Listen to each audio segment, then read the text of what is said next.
Badan Penyelenggara Jaminan Produk Halal dan Badan Pengawas Obat dan Makanan menemukan 9 produk makanan olahan yang mengandung unsur babi yang beredar di Indonesia. Kepala BPJPH Ahmad Haikal Hasan mengatakan produk pangan olahan tersebut diketahui tidak halal setelah dibuktikan melalui pengujian laboratorium untuk parameter uji DNA dan atau peptida spesifik porsin. Ahmad menegaskan jika laboratorium yang mereka miliki adalah salah satu laboratorium dengan tingkat ketelitian tertinggi di Indonesia. Anehnya dari 9 jenis olahan pangan atau snack itu 7 merek sudah berlabel halal dan 2 tidak bersertifikat halal.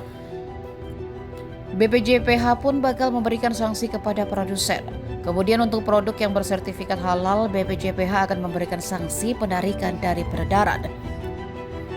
BPJPH juga sudah berkoordinasi dengan Kementerian Komunikasi dan Digital dan kementerian-kementerian terkait serta asosiasi e-commerce untuk menghentikan penayangan 9 produk tersebut.